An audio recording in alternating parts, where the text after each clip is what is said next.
বাকলে বলছেন যে কি বিমূর্ত সাধারণ ধারণা একেবারেই আমাদের পক্ষে গঠন করা সম্ভব নয়, কিন্তু তথাপি আমাদের আলোচনার জন্য, আমাদের বোঝার জন্য আর কি, আমাদের ভাবের আদান প্রদানের জন্য আমরা একটা কথা স্বীকার করতে পারি, যেটা হচ্ছে জেনারেল আইডিয়া বা সাধারণ ধারণা। সেটা অন্য অর্থে, যে সেটা কি অর্থে না, এক জাতীয় বা এক শ্রেণীর অন্তর্ভুক্ত সকলকে বোঝানোর জন্য একটা একটা জেনারেল নাম একটা ইউজ করা যেতে পারে, তাই তো?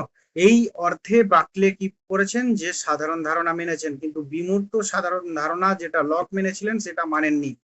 এরপর গেল হচ্ছে এসএস পার্সিপি, অস্তিত্ব প্রত্যক্ষ নির্ভর। তিনি তার বস্তুবাদের, তার যে বস্তুবাদ বলছি, তার যে ভাববাদী বক্তব্য, সেই বক্তব্যের মূল যেটা, যে আমাদের সকল কিছুরই অস্তিত্ব আমাদের উপর নির্ভরশীল, তাই তো? আমাদের মানে আমার উপর নির্ভরশীল, অস্তিত্ব প্রত্যক্ষ নির্ভর। তো তিনি কি কঠোর অভিজ্ঞতাবাদী? কঠোর অভিজ্ঞতাবাদী হয়ে যাওয়ার জন্যই তার মতটা এরকম। তিনি বলছেন যে আমার কাছে যা দৃষ্ট হবে তারই অস্তিত্ব আছে, আমার কাছে যেটা দৃষ্ট হবে না, দৃষ্ট হচ্ছে না, সেটার অস্তিত্ব নেই। তো আমি তাহলে যতটুকু আমার প্রত্যক্ষ হচ্ছে অস্তিত্ব সেগুলোরই আছে, তার বাইরে অস্তিত্ব থাকতে পারে না। তো আমি আমার যেহেতু অভিজ্ঞতা হচ্ছে না, তাই সেগুলিরও অস্তিত্ব থাকতে পারে না। এ প্রসঙ্গেও সমস্যা দেখা দেয়, যে এমন কিছু বিষয় আছে, আমরা তো বলি সেগুলো আছে, অন্যরা বলে সেগুলো আছে। হ্যাঁ, তো আমরা উদাহরণ দিয়ে বুঝিয়েছিলাম আগের দিন, যে ভাত আমরা চাল দিয়ে গেলাম, হাঁড়িতে জল চাল সব দিয়ে গেলাম, 1 ঘন্টা পরে দেখলাম ভাত হয়েছে। তো তাহলে এই টাইমে তো আমরা প্রত্যক্ষ করিনি, সেই টাইমে প্রত্যক্ষ করিনি, কিন্তু ওটা তো চাল থেকে ভাত হয়েছে। তো তাহলে এর কারণটা কি? এটা কে প্রত্যক্ষ করছিল? আমি তো প্রত্যক্ষ করিনি। তখন বাকলে ঈশ্বরের প্রসঙ্গ নিয়ে আসেন, যে তখন ঈশ্বর প্রত্যক্ষ করছিলেন। ঈশ্বর সব সময় সবকিছুই প্রত্যক্ষ করেন, সর্বময় প্রত্যক্ষ কর্তা হিসাবে তিনি ঈশ্বরকে স্বীকার করলেন লাস্টে, তার মতবাদটাকে দাঁড় করানোর জন্য। তো যাই হোক, এই ছিল বাকলের। হ্যাঁ, বাকলের আরেকটা তোমার বিষয় ছিল না, ওটাও হয়েছে মুখ্য গুণ আর গৌণ গুণ। মুখ্য গুণ এবং গৌণ গুণ, ওর পার্থক্যটা তার আগের দিনই লকের যে প্রতিরূপী বস্তুবাদ পার্থক্যে মানে প্রতিরূপী বস্তুবাদ প্রসঙ্গে আমরা ওই পার্থক্যটা আলোচনা করেছি বলে আগের দিন আর করিনি। তিনি মূল কথা এটাই, যে লক পার্থক্য করেছিলেন কি, যে দুই ধরনের গুণ আছে বস্তুতে, একটা মুখ্য গৌণ। বাকলে মোট কথা কোনোভাবেই স্বীকার করবেন না যে এই মুখ্য গৌণ গুণের পার্থক্য। তিনি বলবেন সকল গুণ একই প্রকার। হ্যাঁ, সকল গুণই পরিবর্তনশীল, সকল গুণই বস্তুর মধ্যে, দ্রব্যের মধ্যে অবিচ্ছেদ্য ভাবে থাকে, সকল গুণেরই পরিমাপ, সকল গুণই পরিমাপযোগ্য, তাই তো? তো সকল গুণেরই কারণ স্বরূপ দ্রব্যকে স্বীকার করতেই হয়। এই সকল বিষয় বাকলে বলছেন, বিষয় দিয়ে যে গুণের মধ্যে পার্থক্য করা যায় না। তো যাই হোক, তাহলে আমরা যে প্রত্যক্ষ করছি বস্তু অ্যাকচুয়ালি ধারণা পুঞ্জ ছাড়া আর কিছু নেই। তাহলে এই ধারণা পুঞ্জর বাইরে অপর কোনো বস্তু আছে, সেটাকে বাকলে সেটাও বলছেন না, কেননা বাকলে চরম অভিজ্ঞতাবাদী। তো এরপর লক বলেছিলেন কি না, বস্তু আসলে কতগুলো গুণকেই জানি বস্তু বলতে, বস্তুকে আমি জানি না, অজ্ঞেয় তো অজ্ঞেয়। কিন্তু বাকলে বলছেন আর এই গুণপুঞ্জ ছাড়া, ধারণা পুঞ্জ ছাড়া আর অন্য কোনো কিছু নেই, থাকলে আমি দেখতে পেতাম, আমার অভিজ্ঞতা হতো, কিন্তু অভিজ্ঞতা হচ্ছে না, সেহেতু আমার পক্ষে, মানে যেহেতু আমি দেখতে পাচ্ছি না, সেহেতু আমি যেটা দেখতে পাই না সেটাকে আমি স্বীকার করব কিভাবে? এই ছিল বাকলের বক্তব্য। যাই হোক, আগের দিনে এটা আলোচনা হয়েছে। এরপর আজকে আমার বক্তব্য, আজকে আমার বিষয় হচ্ছে হিউম। হিউমের কি আছে না, distinction between impression and ideas, relation of ideas and matters of fact আর কজালিটি, আর হচ্ছে যে সেলফ আর স্কেপটিসিজম, তো সংশয়বাদ। তো যাই হোক,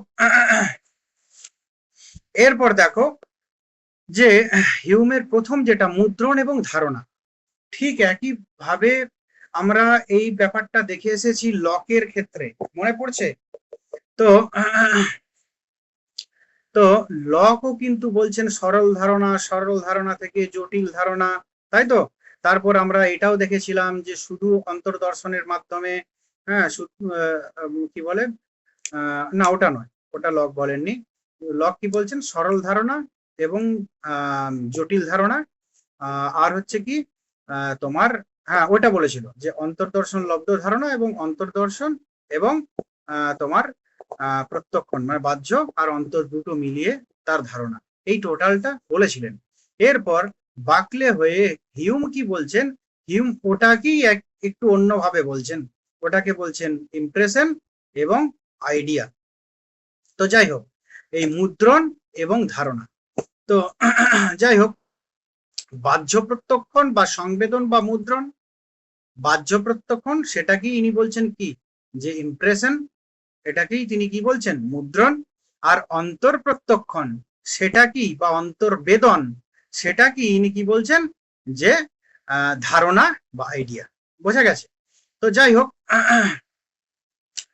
সমস্ত জ্ঞানের মূলে লক যেমন বলেছিলেন, সেরকম হিউমের মতো সমস্ত জ্ঞানের মূলে হচ্ছে কি এই ইমপ্রেশন এবং আইডিয়া, মুদ্রণ এবং ধারণা। মুদ্রণ এবং ধারণা অতিরিক্ত ভাবে কোনো কিছুরই জ্ঞান সম্ভব নয়, তাই তো? তো যাই হোক, হিউম কি বলছেন যে তার এনকোয়ারি কনসার্নিং হিউম্যান আন্ডারস্ট্যান্ডিং গ্রন্থে হিউম বলছেন কি যে মুদ্রণ এবং ধারণা সম্বন্ধে তিনি বলেছেন যে মুদ্রণ বলতে আমরা বুঝি আমাদের সজীবতর প্রত্যক্ষণ, যখন আমরা শুনি, দেখি, অনুভব করি, কামনা করি, সংকল্প করি। আর ধারণা হলো কি কম সজীবতর প্রত্যক্ষণ, যার সম্পর্কে আমরা যখন উপযুক্ত সংবেদনের কোনো একটি সম্পর্কে চিন্তা করি তখন কি সচেতন হয়। এটা হচ্ছে যে ইমপ্রেশন এবং আইডিয়ার মূল কথা, যে মুদ্রণ মানে কি, ইমপ্রেশন মানে কি, যে আমরা আমাদের সব সজীবতর প্রত্যক্ষণ, তাই তো? আমরা শুনছি, দেখছি, ডাইরেক্টলি আমরা ইন্দ্রিয় বিষয় সন্নিকর্ষ আমাদের যখন হচ্ছে তখন যেটা আমরা পাচ্ছি, আমরা কামনা করছি, অনুভব করছি, সংকল্প করছি, এটা হচ্ছে ইমপ্রেশন, তাই তো? আর আইডিয়া ধারণা কি না, ধারণা হচ্ছে কি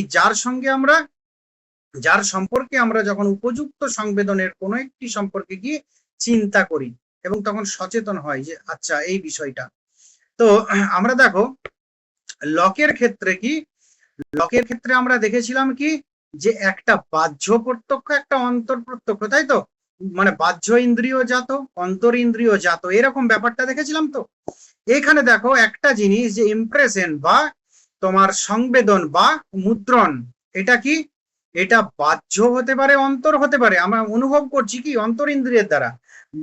মোটামুটি কি ইমপ্রেশন মানে যেগুলো সজীবতর প্রত্যক্ষণ, সেটা অন্তর ইন্দ্রিয় হোক, বাহ্য ইন্দ্রিয় হোক। আর কি ধারণা বা আইডিয়া, এটা কি, এটা তোমার এরকম বলা যেতে পারে মানে আমরা যখন মনে মনে ওই ইমপ্রেশন গুলো সম্পর্কে চিন্তা করি এবং সচেতন হয় কোনো বিষয় সম্পর্কে, সেটা হচ্ছে কি, সেটা হচ্ছে তোমার ধারণা। তো যাই হোক, এই দুটোরই দরকার, জ্ঞানের ক্ষেত্রে দুটোরই দরকার। তিনি একটু অন্যভাবে হিউম বলছেন, কিন্তু অন্তর এবং বাহ্য দুটোরই গুরুত্ব দিচ্ছেন। অন্তর এবং বাহ্য দুটোরই ডাইরেক্টলি যখন আমাদের কোনো কিছু অনুভব করছি, সংকল্প করছি, চিন্তা করছি, এটা হচ্ছে কি যে দেখছি, শুনছি, বাহ্য ইন্দ্রিয়গুলোর মাধ্যমে, এগুলো হচ্ছে ইমপ্রেশন। আইডিয়া কি, যখন ওগুলো সম্পর্কে ভাবছি, অনুভব মানে কি মনে করছি আর কি, ভাবছি, মনে করছি, এই সকলগুলো, এবং তখন বিশেষ বিশেষ বিষয় সম্পর্কে আমরা মনে করে সচেতন হচ্ছি, সেটা হচ্ছে কি ধারণা বা আইডিয়া। এরপর হিউমের এখানে কিছু কথা আছে যে ইমপ্রেশন এবং আইডিয়া, সংবেদন বা মুদ্রণ এবং ধারণার মধ্যে তিনি কিছু পার্থক্য করেছেন। সেই পার্থক্যগুলো কি? প্রথম পার্থক্য হচ্ছে কি, হিউমের মতে মুদ্রণ ও ধারণার প্রথম পার্থক্য হচ্ছে মুদ্রণ হলো স্পষ্ট আর কি উজ্জ্বল, প্রাণবন্ত, আর ধারণা কি, ধারণা হচ্ছে অস্পষ্ট, দুর্বল, অনুজ্জ্বল, নিষ্প্রভ। ইন জেনারেল তিনি কি বলছেন যে ইমপ্রেশন, যে কোনো ইমপ্রেশন, সেটা কি অনেক স্পষ্ট আমার কাছে এবং প্রাণবন্ত, উজ্জ্বল। আর তোমার ধারণা কি অনেক দুর্বল, অস্পষ্ট, অনুজ্জ্বল, নিষ্প্রভ। তো যাই হোক, দুই দিক দিয়ে তাহলে আরেকটা আমি উদাহরণ দিই। ধরো আমাদের কোন একটা পার্টিকুলার জায়গায় আমরা গেলাম, সঙ্গে সঙ্গে সেই বিষয়ের আমার অভিজ্ঞতা হলো সেই জায়গার, সেটা কি, সেটা আমার ইমপ্রেশন হলো, সংবেদন হলো। এরপর তুমি বাড়িতে এসে সেই জায়গাটির কথা ভাবছো। দেখো দুটোর মধ্যে পার্থক্য আছে। প্রথমটা হচ্ছে কি ইমপ্রেশন, দ্বিতীয়টা হচ্ছে আইডিয়া। তো যাই হোক, আরেকটা তোমার কথা আছে হিউমের, যে the most likely ideas is still inferior to the dullest sensation. Dullest, এটা লেস্ট হবে, ডুয়েলিস্ট সেন্সেশন, যে সব থেকে মানে প্রাণবন্ত ধারণাও সব থেকে তোমার কি বলবো নিম্নতর কি বলবো ইমপ্রেশন, মানে ওটা হচ্ছে তোমার মুদ্রণ, সব থেকে প্রাণবন্ত ধারণার চেয়ে সব থেকে দুর্বল মুদ্রণও কিন্তু স্পষ্টতর বা উচ্চতর, এরকম একটা কথা তিনি বলেছেন, যে ইমপ্রেশন এবং আইডিয়ার মধ্যে পার্থক্য দেখাতে গিয়ে। যাই হোক, আরেকটা পার্থক্য হলো কি অনুভূতি ও চিন্তার পার্থক্য। ইমপ্রেশন এবং আইডিয়ার আরেকটা পার্থক্য কি অনুভূতি এবং চিন্তার পার্থক্য। তো বস্তুর সঙ্গে ইন্দ্রিয়ের প্রত্যক্ষ যোগাযোগ থেকে মুদ্রণের উদ্ভব, যে আমরা ডাইরেক্টলি আমাদের ইন্দ্রিয় আছে, বিষয় আছে, হ্যাঁ, কন্ট্যাক্ট হচ্ছে, তাহলে কি ডাইরেক্টলি আমাদের কি হচ্ছে না বস্তুর সঙ্গে ইন্দ্রিয়ের প্রত্যক্ষ যোগাযোগ হচ্ছে। আর কি ধারণার ক্ষেত্রে কি হচ্ছে, যে বস্তুর সঙ্গে ইন্দ্রিয়ের সংস্পর্শ আবশ্যিক নয়। আগে তোমার কোন একটা বিষয় বা বস্তু, তুমি বিষয় পড়েছো, তখন তোমার সংবেদন হতে হতে, তুমি পড়াশোনা করছো, সংবেদন হচ্ছে, তুমি কোনো বস্তুকে দেখলে সেটা সংবেদন হলো বা মুদ্রণ হলো, পরে সেটা সম্পর্কে চিন্তা করছো, সেটা মনে করছো, সেটা নিয়ে আলোচনা করছো, এটা হচ্ছে কি, এটা তোমার কি বলে ধারণা। তো যাই হোক, তাহলে মুদ্রণ এবং ধারণা, লকের যেটা লক কি বলেছিলেন, আমাদের এই বৈশেষিক বা ন্যায় বৈশেষিক দর্শনের মতো, যে আমাদের বাহ্য ইন্দ্রিয়ের দ্বারা বাহ্য মানে বাহ্য ইন্দ্রিয় দ্বারা বাহ্য বিষয়ের জ্ঞান সংবেদন, আর অন্তর ইন্দ্রিয়ের দ্বারা অন্তর বিষয়ের সংবেদন, হ্যাঁ, এবং এমন কিছু বিষয় হয় যেটা অন্তর্দর্শন, সংবেদন এবং অন্তর দুটো মিলিয়ে, এরকম কথা তিনি বলছিলেন, মানে তিনি দুটোকে আলাদা করেছিলেন, ঠিক ন্যায় বৈশেষিকের মতো। হিউম কিন্তু একটু অন্য কথা বলছেন, ইমপ্রেশন এবং আইডিয়া, যেগুলো হচ্ছে স্পষ্টতর, সজীবতর, ডাইরেক্টলি ইন্দ্রিয় বিষয় সন্নিকর্ষ বা কন্ট্যাক্ট হয়, সেটা কি অন্তর হতে পারে, বাহ্য হতে পারে, এবং যেটা অ্যাকচুয়ালি আমাদের স্মৃতি জনিত, যেটা ইন্ডিয়ান ফিলোসফিতে আমরা বলছি স্মৃতি, যেটাকে আমরা বলছি ইমেজ, এরাও বলছেন যে অস্পষ্ট প্রতিচ্ছবি, এই সকল কিছুই কিন্তু হিউমের মতে কি ধারণা। তো যাই হোক, এরপর দেখো যে ধারণা মাত্রই কিন্তু মুদ্রণ নির্ভর, মুদ্রণ ছাড়া ধারণা হতে পারে না। তো মুদ্রণ ছাড়া ধারণা হতে পারে না, কেন না ধারণা যতই অস্পষ্ট হোক, ধারণা যতই ক্ষীণতর হোক, কিন্তু মুদ্রণ বা ইমপ্রেশনের আগে প্রয়োজন হয়, ইমপ্রেশন ছাড়া আইডিয়া হতে পারে না, আইডিয়া জন্মাতে পারে না, তাই তো। তো যাই হোক, এরপর যে হিউম দুটি দিক দিয়ে প্রমাণ করার চেষ্টা করেন, যে কি, যে মুদ্রণ ছাড়া ধারণা হয় না, তাই তো। তো একটা কি, একটা হচ্ছে যে ঈশ্বরের ধারণা, বলছে ঈশ্বরের ধারণা বলতে আমরা বুঝি এক অমিতধি, অমিত প্রজ্ঞ ও অমিত শিবাত্মক পুরুষ। এই ধারণাটির উৎপত্তির ব্যাখ্যা করতে গিয়ে তিনি বলেন যে আমাদের বিভিন্ন নৈতিক গুণ, বুদ্ধিমত্তা প্রভৃতি গুণকে, এটা হচ্ছে গুণ, ঘুম হয়ে গেছে, গুণ হবে, প্রভৃতি গুণকে মরণ ক্রিয়ার, না এটা স্মরণ হবে, স্মরণ ক্রিয়ায় সীমাহীন ভাবে পরিবর্তিত করে আমরা গঠন করি ঈশ্বরের ধারণা। তো আমাদের তাহলে ইমপ্রেশন এখানে কি ঘটে, আমাদের ইমপ্রেশন ঘটে আমাদের এই সকল বিভিন্ন আমরা ইমপ্রেশন থেকে এইসব গুণ, নৈতিক গুণ, আমরা বুদ্ধিমত্তা ইত্যাদি এগুলো পাই, এবং তার থেকে সেটাকে সীমাহীন ভাবে আমরা বাড়াতে বাড়াতে আমরা ঈশ্বরের ধারণা আমরা নিয়ে আসি। তো যাই হোক, তো যতই জটিল বা মহিয়ান ধারণা হোক না কেন, কতকগুলি সরল ধারণা মানে মাধ্যমে আমরা পাই। তো যাই হোক, আরেকটা ব্যাপার, আরেকটা যুক্তি দেন হিউম, যে কি, যদি কোনো ব্যক্তি তার কোনো ইন্দ্রিয়ের অপটুত্বের বা ত্রুটির জন্য এক ধরনের সংবেদন লাভে অসমর্থ হয়, তাহলে সে ব্যক্তি অনুষঙ্গী ধারণা গঠন করতে পারে না। যে এরকম কিছু ক্ষেত্র যে কারো হয়তো চোখ নেই, কারো হয়তো ত্বকের সমস্যা আছে, কারো জিভ নেই, যার যেটা, যার কারো কানের সমস্যা, যার যে ইন্দ্রিয়ের সমস্যা আছে সে সেই ইন্দ্রিয়ের যে ধারণা সেটা লাভ করতে পারো না। কেননা সেই ইন্দ্রিয়ের তো সেই ইন্দ্রিয় জনিত ইমপ্রেশন তো সেই পাই না, তাহলে সেই ইন্দ্রিয় জনিত ধারণা কি করে সে লাভ করবে? সে লাভ করতে পারে না।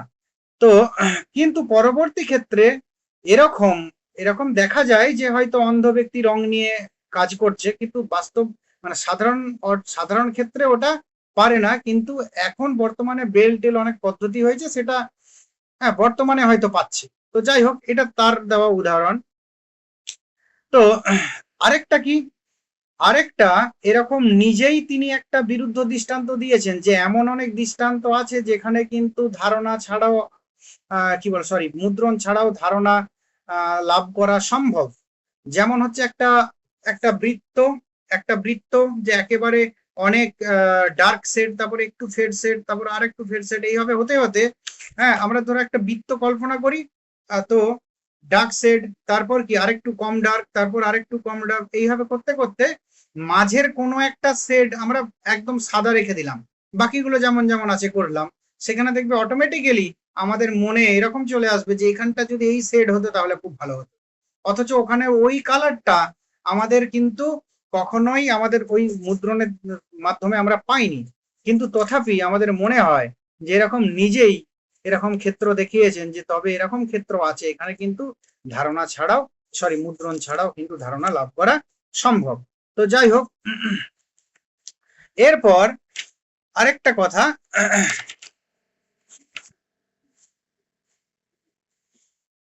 যে তাহলে কি, তাহলে কিছু ব্যতিক্রমী দৃষ্টান্ত মানে এই ব্যতিক্রমী দৃষ্টান্ত এরকম পাওয়া যাবে, হিউম নিজেই বলছেন। এবং তিনি কি বলছেন যে মুদ্রণ ছাড়া ধারণা হয় না, এটা কি এই সার্বিক উক্তিটি সত্য নয়। তবে হিউম কি বলছেন এই প্রসঙ্গে, যে this instance is so singular that it is scarcely worth our observing. যে এই দৃষ্টান্তটি এমনই অসাধারণ, এমনই একটা ইউনিক, তাই তো, তো যে এটি আমাদের লক্ষ্য করার মতো বিষয় নয়। যে এরকমই একটি মানে এই ক্ষেত্রেই শুধু এরকম বলা যেতে পারবে যে নো ইমপ্রেশন নো আইডিয়া এটা ভায়োলেট করলো, এই মূল সূত্রটি এটা ঠিক নয়, যথার্থ নয়, এটাই একটা দৃষ্টান্তে দিয়েই বলা যাবে। তো বলছে দৃষ্টান্তটি এতই ইউনিক যেটাকে লক্ষ্য করা বা যেটাকে মানে মনে রাখা, হ্যাঁ সেটা কিন্তু আমাদের মানে সব ক্ষেত্রে সবসময় সম্ভব নয়, মানুষের মানুষের মানে সচেতন নয় তিনি বলছেন। তো যাই হোক, তো মূলত কিন্তু মুদ্রণ ছাড়া ধারণা হয় না, এই অল্প এই একটি দুটি ব্যতিক্রমী দৃষ্টান্ত ছাড়া। তো যাই হোক, মুদ্রণ এবং ধারণা সংক্রান্ত তাহলে দুটি নিয়ম আমাদের, একটা হচ্ছে কি মুদ্রণ ছাড়া ধারণা গঠন করা যায় না, আর মুদ্রণ ও ধারণার মধ্যে যে সম্পর্ক তা হচ্ছে পারস্পরিক অনুরূপতার সম্পর্ক। মুদ্রণ ছাড়া ধারণা গঠন করা যায় না, যে এরকম কোনো বিষয় নেই যেটাকে আমি দেখিনি, যেটাকে আমি প্রত্যক্ষ করিনি, সেটা ধারণা আমার মনে আছে। তো এরকমও নয়। তো আরেকটা কি, যে মুদ্রণ ও ধারণার মধ্যে যে সম্পর্ক তা হচ্ছে পারস্পরিক অনুরূপতার সম্পর্ক, যেমন আমাদের মুদ্রণ হবে সেরকমই ধারণা হবে। হ্যাঁ এটা কি স্পষ্টতার মাত্রা ভেদ আছে ঠিক কথায়, যে হ্যাঁ আমি যে কলেজে পড়েছি ধরো সেই কলেজের সামনেটা মনে করতে পারবো না, এখনই মনে করতে পারবো, কিন্তু আমি ওইখানে সামনে দাঁড়িয়ে যে আমার যে অভিজ্ঞতা আর এখন মনে করার অভিজ্ঞতার মধ্যে দেখো আকাশ পাতাল হ্যাঁ পার্থক্য। তো যাই হোক, এই মোটামুটি এগুলো মনে রাখলেই হবে। এরপর অনেক আলোচনা করা যায় মুদ্রণ এবং ধারণা নিয়ে। আমি যা দেখলাম যে অত ডিটেইলস বললাম, মূল কথাগুলো তোমাদের মাথায় একটু আলোচনা করে ছেড়ে দেওয়াটাই বেটার, কারণ বেশি ডিটেইলস পড়াতে গেলে তোমাদের কনসেন্ট্রেশন থাকছে না। তো যাই হোক, এরপর কি ধারণার অনুষঙ্গ। ধারণার অনুষঙ্গ কি, আমরা যে ইমপ্রেশন, আমরা যে মুদ্রণ, আমরা যে মুদ্রণের মাধ্যমে যে ধারণা পেলাম, তাই তো আইডিয়া, তো সেই যে ধারণা, সেই ধারণাগুলো একে অপরের সঙ্গে বিশেষভাবে সম্পর্ক যুক্ত। আমরা যখন চিন্তা করি, আমরা যখন কথাবার্তা বলি, আমরা যখন এলোমেলো চিন্তা করি, হ্যাঁ আমাদের সেই একটা ধারণার সঙ্গে আরেকটা ধারণার মধ্যে কোনো না কোনো ভাবে সম্পর্ক আছে, এক সূত্রে কোনো না কোনো ভাবে একটা কোনো ঐক্যসূত্র বর্তমান, এটা আমাদের মানতে হবে একথা হিউম বলছেন। তো তিনি কি বলছেন, যে তিনি বলছেন যে এটা একটা কোনো, এই যে তোমার মানে যে কোনো ধারণা, যে কোনো আমরা ধরো যে কোনো কথাবার্তা, যে কোনো আমাদের এলোমেলো বিচরণ, আমাদের উদ্দেশ্যহীন দিবা স্বপ্ন, হ্যাঁ, এই আমাদের কি বলবো, যে কোনো ধরনের তোমার অবাধ ও স্বাধীন কথোপকথন ইত্যাদির যদি একটা প্রতিলিপি সংগ্রহ করি, আমরা যদি একটা প্রতিলিপি সংগ্রহ করি, তাহলে সঙ্গে সঙ্গেই দেখা যাবে যে সেই কথোপকথনের মধ্যে কিছু একটা রয়েছে। কি রয়েছে? যা কথোপকথনের বিষয় থেকে বিষয়ান্তরে নিয়ে যাচ্ছে। মানে তিনি একটা যোগসূত্র, তিনি একটা অনুষঙ্গ তিনি লক্ষ্য করলেন।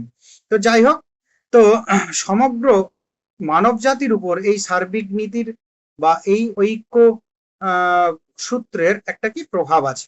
তো যাই হোক, পদার্থ বিজ্ঞানী নিউটনের পদ্ধতি অনুসরণ করে হিউম কেবল প্রত্যক্ষ কার্য বস্তুর বিষয়ে আলোচনা করেছেন, হিউম মানে নিউটন যেমন করেছিলেন।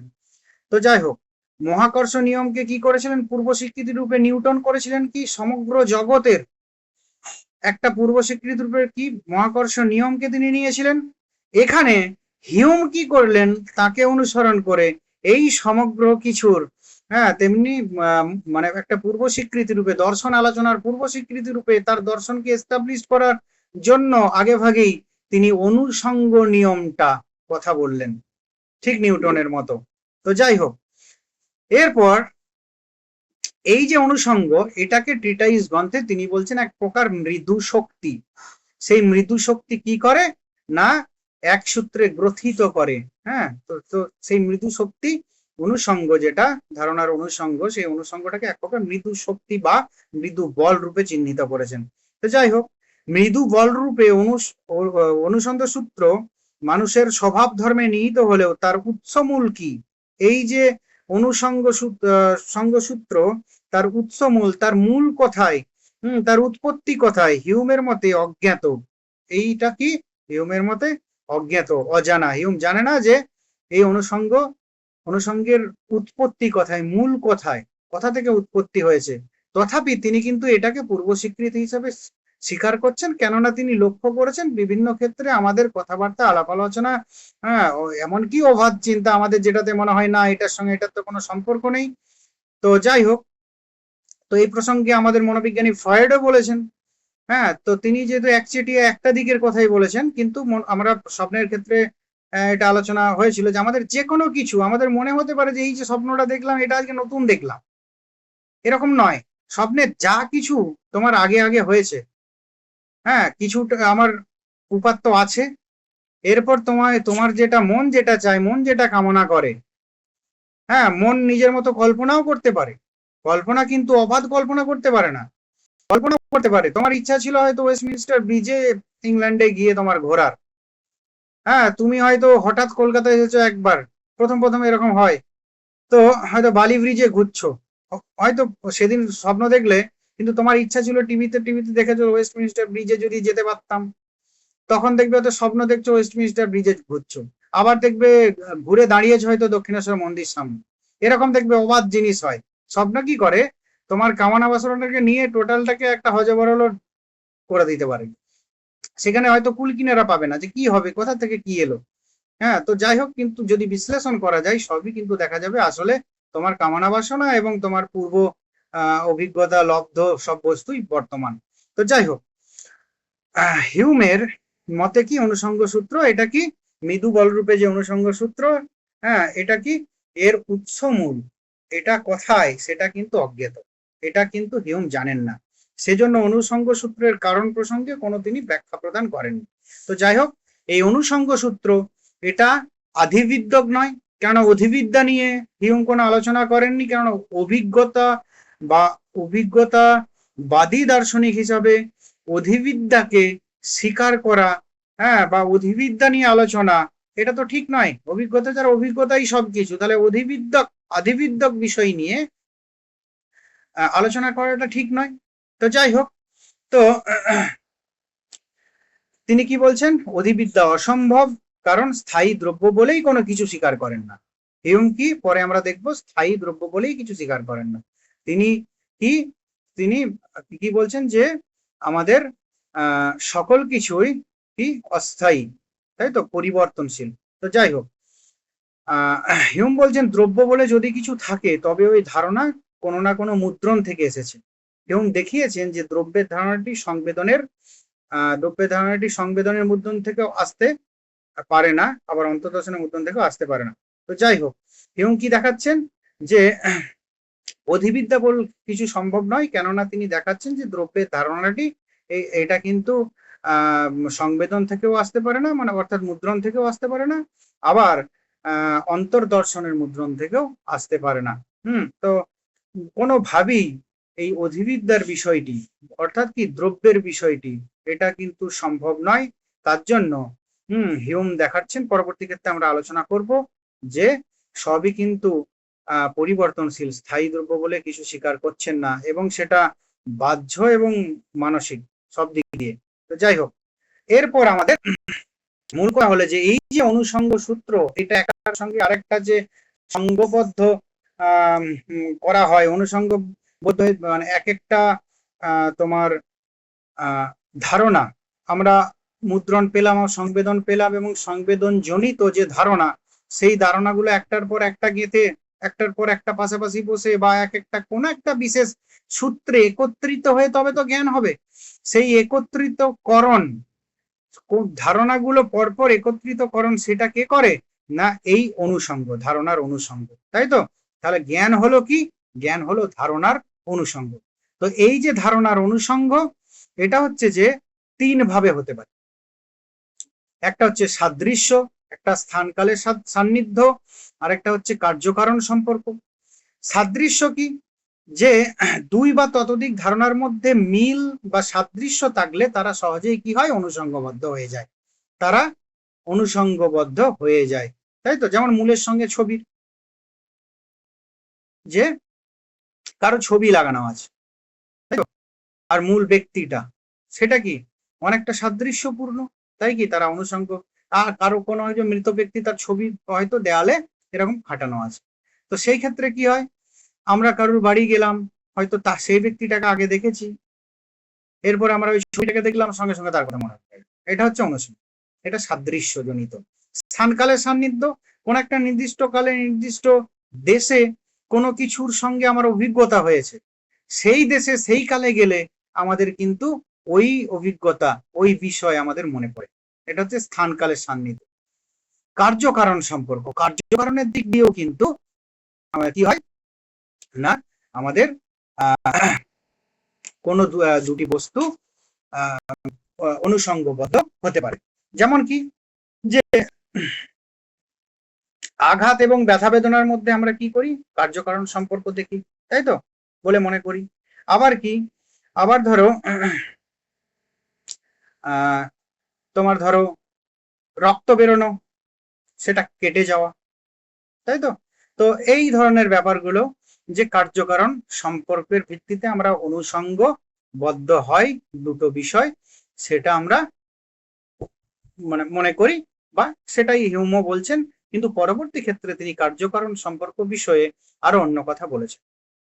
তো কার্যকারণ সম্পর্ক নিয়ে যেহেতু তোমাদের সিলেবাসে আছে, হিউমের হচ্ছে দুটো তোমার কথা আছে কার্যকারণ সম্পর্ক নিয়ে, যে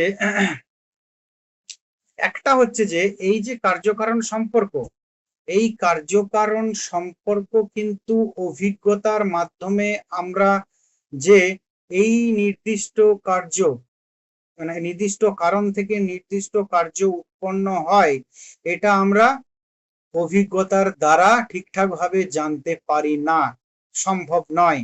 কেন সম্ভব নয়? দুটো দিক দিয়ে সম্ভব না। যে অভিজ্ঞতায় এরকম পাই, এরকম অনেক একই অভিজ্ঞতা এরকম পাই, যে এরকম একই ঝাল একই মশলা খেয়ে কারো পেট খারাপ হচ্ছে, কারো পেট খারাপ হচ্ছে না। তাহলে কার্যের সঙ্গে কারণের যে কোনো সত্যিকারের সম্পর্ক আছে, মানে ঝালের সঙ্গে পেট খারাপের যে অনিবার্য সম্পর্ক, সেই অনিবার্য সম্পর্কটাকে ব্যাখ্যা করা যায় না, কেননা একই ঝাল মশলা খেয়ে কারো পেট খারাপ হচ্ছে, কারো হচ্ছে না, তাই তো। আবার এরকমও বলা যাবে না যে ওই পেট খারাপটা শুধুমাত্র ওই ঝাল মশলা থেকে অনেক বিষয় থেকে হতে পারে, তাহলে পার্টিকুলার পেট খারাপের কারণ কি? তাহলে কারণের মধ্যে অনিবার্য সম্পর্ক স্বীকার করা যাবে না, তাই তো? সেটা কি? আবার যদি এরকম করি কার্য এবং কারণকে, বা এরকম যদি বলি যে কারণকে যত বিশ্লেষণই করি না কেন আমরা কার্যকে পাবো না। তো এরকম অনেক কারণে হিউম দেখিয়েছেন যে কার্য এবং কারণের ভিতরে কোনো অনিবার্য সম্পর্ক, আবশ্যিক সম্পর্ক, তাই তো, এটা নেই। তার জন্য হিউম স্বীকার করেছেন সতত সংযোগ তত্ত্ব, সতত সংযোগবাদ। যে হিউমের মত হলো কি না, একটি কারণ একটি কার্য সর্বদা পাশাপাশি ঘটে, একই সঙ্গে ঘটে বলে আমাদের এরকম আমরা অভিজ্ঞতায় ওইটাই দেখি। তো যার ফলে আমরা বলি কি এই কারণ থেকে এই কার্য ঘটছে। এই জন্য যে এটা কি সতত সংযোগ তত্ত্ব বা সতত সংযোগবাদ, হিউমের কার্যকারণবাদ কে বলা হয়। তো যাই হোক, আমার এখানে অনুষঙ্গ ব্যাপার হচ্ছিল যে অনুষঙ্গ তিনটি ভাবে অনুষঙ্গী, মানে দুটি ধারণা তিন ভাবে অনুষঙ্গীকৃত হতে পারে। একটা হচ্ছে সাদৃশ্য নিয়মের দ্বারা, একটা স্থানকাল সান্নিধ্যের দ্বারা, একটা কার্যকারণ সম্পর্কের দ্বারা। তো যাই হোক,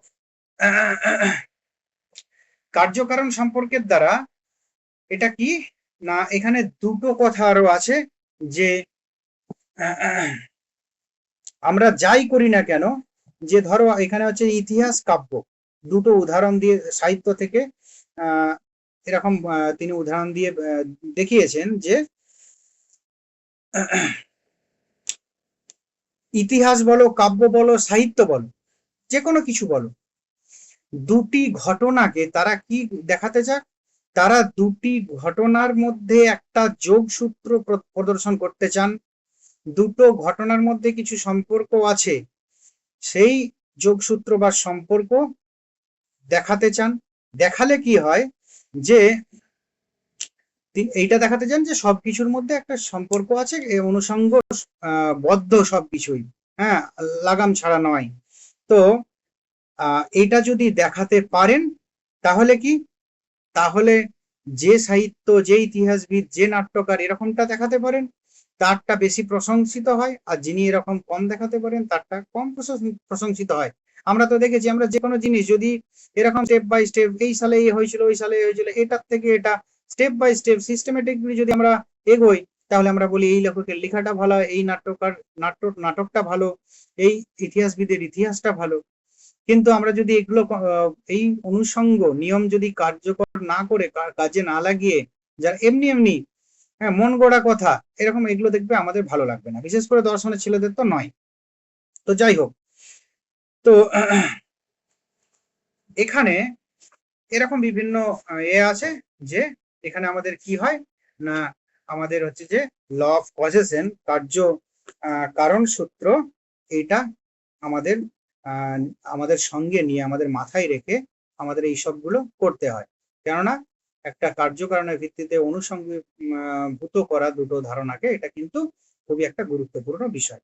তো যাই হোক, তো এইভাবে যদি আমরা যে কোনো বিষয়ের কার্যকারণের আমরা যদি একটা কার্যকারণ সূত্র যদি আবিষ্কার করতে পারি, তাহলে কি, বা অর্জন করতে পারি, তাহলে কি কার্যের ঐক্য, ইউনিটি অফ অ্যাকশন। তো সব অ্যারিস্টটল উত্তর সমালোচক ঐক্যের গুরুত্বের কথা বলেছেন, একটা ইউনিটি অফ অ্যাকশন বা ঐক্যের কথা, যেটা কি সব অ্যারিস্টটল উত্তর সমালোচক মানে হচ্ছে যে পরের ক্ষেত্রেও যে সেটা গঠন করতে পারি। তো যাই হোক, এরপর আমাদের যেটা হলো যে হিউম ধারণার সম্বন্ধ, বস্তুস্থিতি ও বাস্তব ব্যাপার বিষয় জ্ঞান সম্পর্কে কি বলেছেন। তো এটাও কিন্তু আমাদের অলরেডি হয়ে গেছে, আমরা হয়ে গেছে মানে মূল কথাগুলো বলেছি যে একটা হচ্ছে কি ধারণার সম্বন্ধ বিষয়ক জ্ঞান, আর একটা কি বস্তুস্থিতি বা বাস্তব বিষয়ক জ্ঞান, তাই তো? তো হিউম তার enquiry concerning human understanding, enquiry গ্রন্থে তিনি কি 20% চার্জ, আচ্ছা একটু দাঁড়াও, আমি একটু চার্জারটা নিয়ে আসি।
আশা করছি পড়বে না, তো ঠিক আছে। যেটা বলছিলাম তোমাদের, ধারণার সম্বন্ধ ও বস্তুস্থিতি বাস্তব বিষয়ক জ্ঞান। ধারণার সম্বন্ধ বিষয়ক জ্ঞান, আরেকটা কি বস্তুস্থিতি বা বাস্তব ব্যাপার জ্ঞান। ধারণার সম্বন্ধ বিষয়ক জ্ঞান আর বাস্তব ব্যাপার বিষয়ক জ্ঞান, এটা আমরা অলরেডি এর আগে আমরা এই প্রসঙ্গে আমরা আলোচনা করেছি। একটা হচ্ছে রিলেশন অফ আইডিয়াস আর একটা হচ্ছে ম্যাটার্স অফ ফ্যাক্ট। তো যাই হোক, এরপর আমাদের কোনগুলো ধারণার সম্বন্ধ বিষয়ক জ্ঞান, কোনগুলো বস্তুস্থিতি বা বাস্তব বিষয়ক জ্ঞান।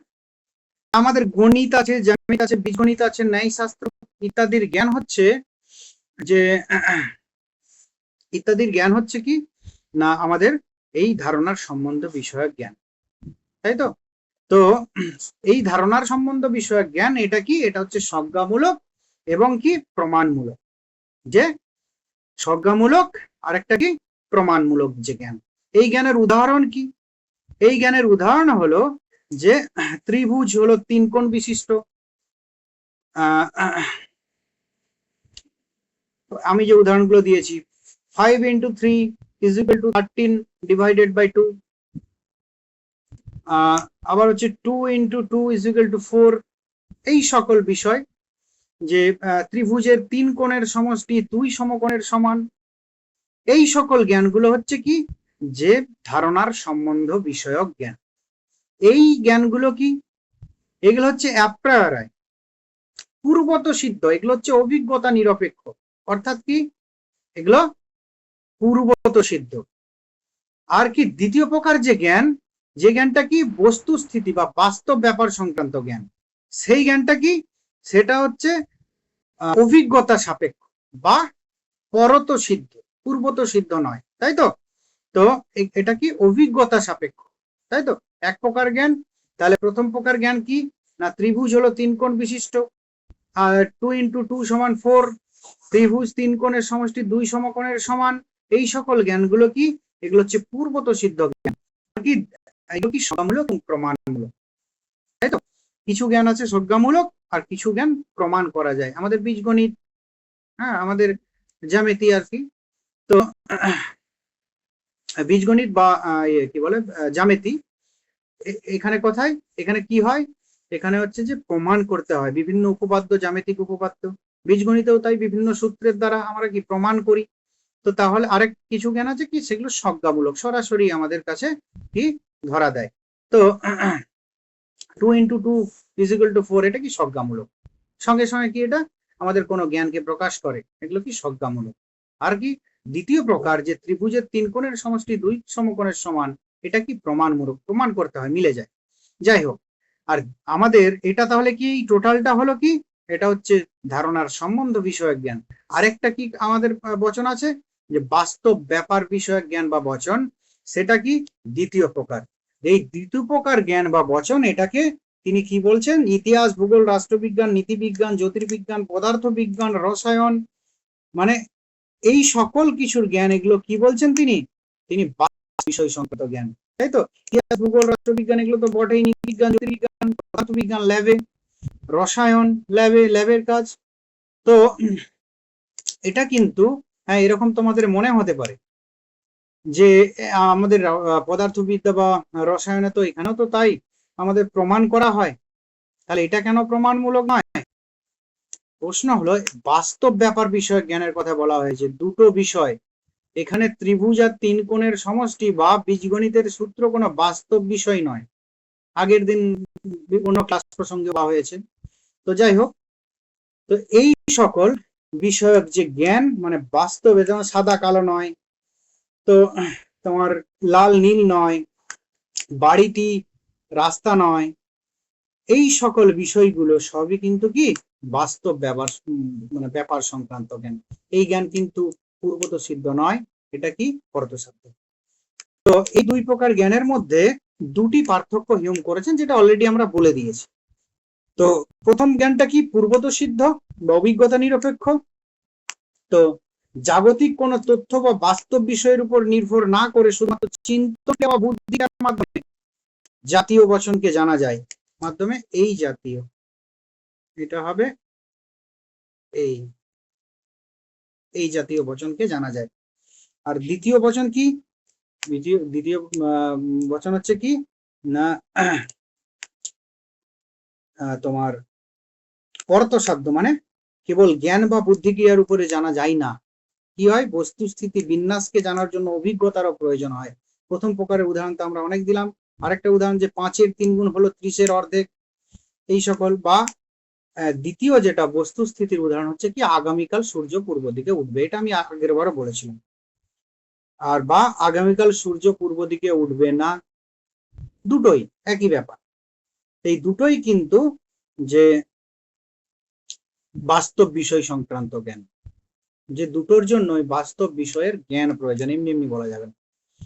তো যাই হোক, বা বিভিন্ন ধরনের এইটা নিয়ে অনেক সংশয় হবে যে এটা কেন না, এটা আমাদের কিন্তু অভিজ্ঞতায় লাভ করতে হয়। এমনি এমনি কিন্তু পারবেন। একটা শিশুকে হঠাৎ করে যদি বলা হয় সূর্য পূর্ব দিকে উঠেছে, কালকে কি পশ্চিম দিকে উঠবে, বলতে পারবে না। কেন? আমরাও আমরাও যে বলছি আবার, এটা এটা কিন্তু উঠবেই এটা বলা যায় না।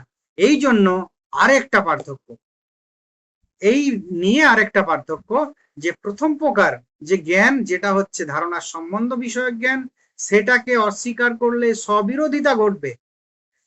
2 × 2 = 4, এটাকে যদি আমি নেগেট করি তাহলে স্ববিরোধিতার সৃষ্টি হবে।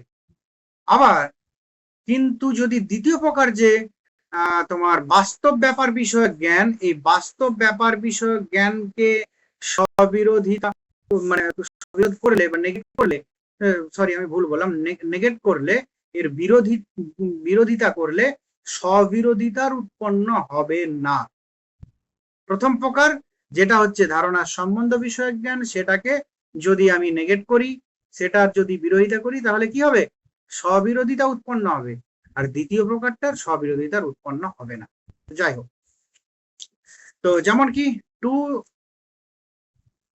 + 2 = 4, এটার যদি আমি বিরোধিতা করি, তাহলে স্ববিরোধিতা উৎপন্ন হবে কিনা, যে 2 = 2 সরি 2 + 2 = 4 নয়। তাহলে দেখো আমাদের সঙ্গে এটা এটা ঠিক নয়, এটা ঠিক নয়। কেন? এটা তো সম্ভব, কোনোদিনই সম্ভব না। দেখো, আর আগামীকাল সূর্য পূর্ব দিকে উঠবে, এটা নেগেট করো, আগামীকাল সূর্য পূর্ব দিকে উঠবে না। বা আগামীকাল সূর্য পূর্ব দিকে উঠবে না, নেগেট করো, আগামীকাল সূর্য পূর্ব দিকে উঠবে। দেয়ালটি সাদা, দেয়ালটি সাদা নয়, দেয়ালটি হলুদ, হলুদ নয়। যে ধরো আমাদের কেউ হয়তো কুষ্ঠরোগী, আমাদের জন্ডিস হয়েছে, সে তো সব হলুদ দেখে, তো তারটা ঠিক না, আমরা যেটা দেখছি সেটা ঠিক। পেঁচা, পেঁচা তো সাদা কালো জিনিস দেখে, ধূসর। তো তাহলে তার জগৎটা ঠিক না, আমাদেরটা ঠিক। কুকুরও তাই, একই ধরনের। তো তাহলে সাপ, সাপ যেমন কি ব্ল্যাক বেশি দেখতে পায়, রং, সাপও কালার দেখতে পায় না, ব্লু ব্ল্যাক এগুলো দেখতে পায়। তো তাহলে তাদের জগৎটা ঠিক না, আমাদেরটা ঠিক। তো এই নিয়ে এটাকে কারুর একটাকে একেবারে ঠিক বলা যায় না। এই জগৎটা অরিজিনালি কি, সেই নিয়েই তো আমাদের এত দর্শনের আলোচনা। আমাদের দর্শনের এই আলোচনার উদ্ভবটাই তো ওটা, যে আসলে কিউরিয়াসিটি, যে আসলে কি আছে জগতে। তো যাই হোক, এই হলো আমাদের এই ধারণার সম্বন্ধ বিষয়ক জ্ঞান। আর একটা হচ্ছে বস্তুস্থিতি বা বাস্তব বিষয়ক জ্ঞান। দ্বিতীয় দ্বিতীয় বলতে পরের টপিক আর কি, মিতবাদ, সংশয়বাদ। যে হিউমের যে সংশয়বাদ, তাকে হিউমকে বলা হচ্ছে কি মিতবাদ সংশয়বাদী। মিতবাদ মানে কি, অত কঠোর নয়। আর কিছু কিছু বিষয়ে সংশোধন করতে হবে, ডেকার্তের মতো ওরকম কঠোর সংশয়বাদী নয়।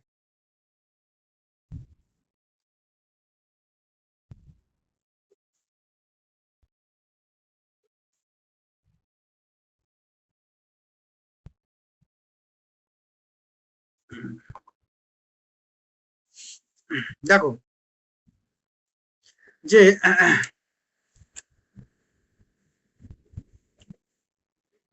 তিনি তিনি কিন্তু ডেকার্তের মতো চরম সংশয়বাদী কিন্তু নন। কেন না, তিনি বলছেন এমন অনেক আমাদের ক্ষেত্র আছে, বাস্তবে আমরা কিন্তু পৃথিবীতে এখানেই জন্মেছি, এখানেই মরবো। তো এমন কিছু বিষয় আছে যেগুলোকে, হ্যাঁ, মানে সবকিছুকে, মূল কথা সবকিছুকে সংশয় করলে হয় না, কিছু বিষয়কে আমাদের সংশয়ের বাইরে রাখতে হয়। তো এই জন্য তাকে কি বলা হচ্ছে, মিতবাক সংশয়বাদী, মানে কি মিটিগেটেড স্কেপটিসিজম। তো মিটিগেটেড স্কেপটিক বলা হয় তাকে বলা হয়, হিউমকে বলা হয় মিটিগেটেড স্কেপটিক। তো মিতবাক সংশয়বাদী।